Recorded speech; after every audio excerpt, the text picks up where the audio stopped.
Well, thank you very much, and good evening, ladies and gentlemen.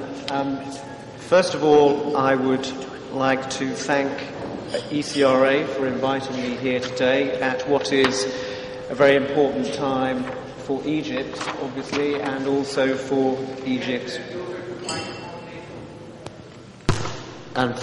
rating. Okay.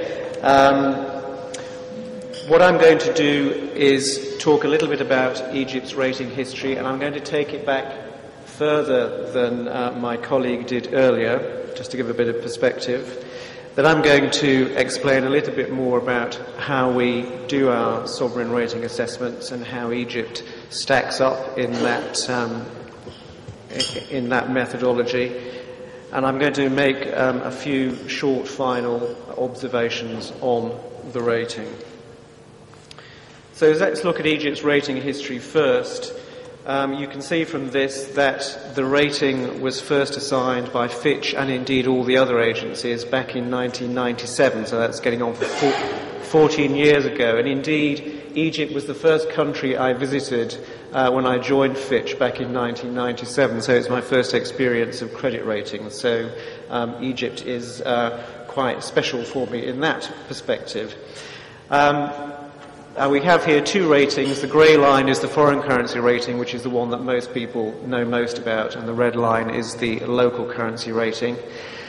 But you can see that, unfortunately, the story of the past 14 years has been one of gradual erosion of Egypt's credit story. And one of the messages I want to send out is, this may seem a little strange, given that, I think we would all agree that there have been positive developments in Egypt over this time span. But ratings are about comparisons. They're about comparisons over time, but also comparisons with other countries.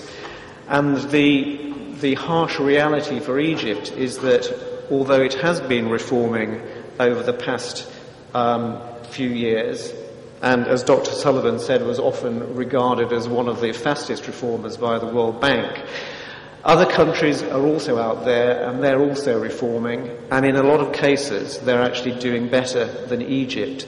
So Egypt's relative ranking in our ratings has gradually come down.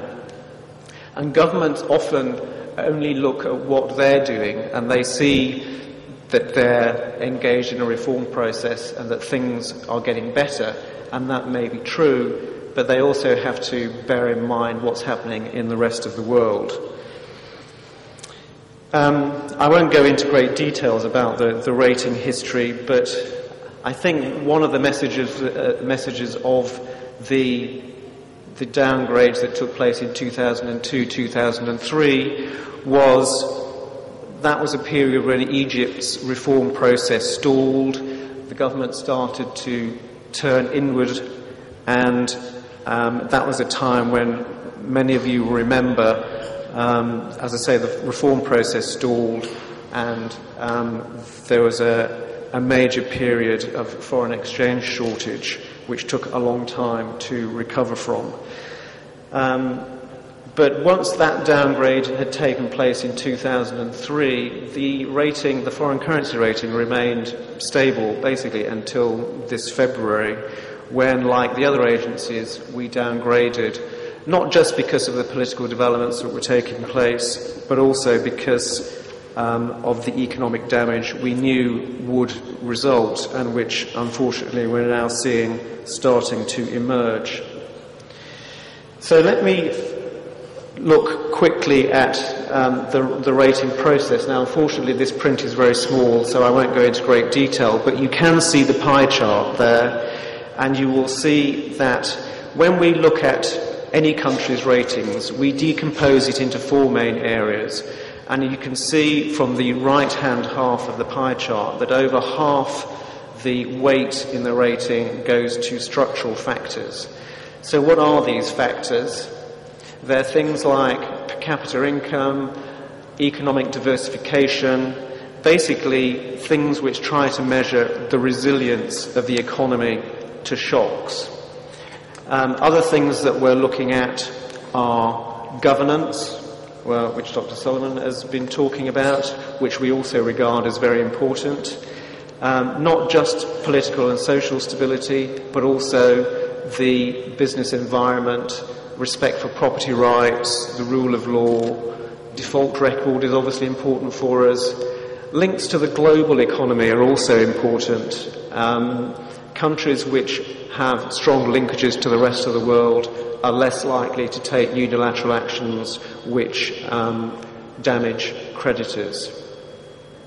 The second most important thing that we look at is public finances. That's the red quadrant in the pie chart. That accounts for almost a quarter of the weight in the rating process.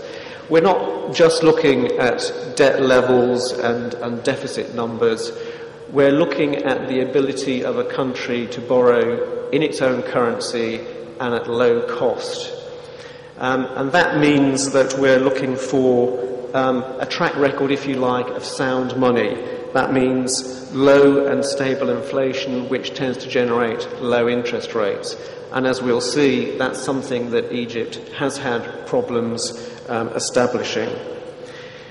Countries which score well on the structural factors and score well on public finances tend to have a high debt tolerance.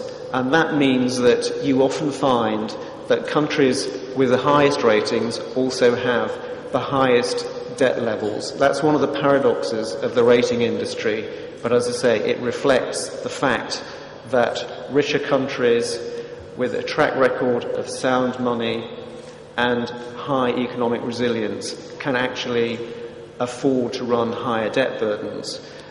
But obviously, if those factors start to erode, and as we've seen in some of the European countries recently, where budget deficits and debt ratios have started to swell, creditworthiness can fall and ratings can collapse.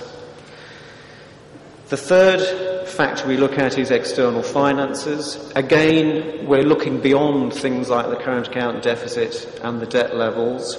There's nothing wrong with the current account deficit if it's financed in a sustainable way.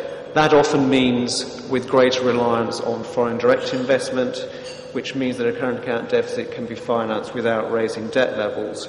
But debt levels, it's okay if debt levels rise, provided they rise and stay sustainable. And that means sustainable in relation to the capacity of the country to earn foreign exchange. And then the final segment on this pie chart, macroeconomic performance and framework. What we're looking for is countries that can generate sustained per capita income growth without domestic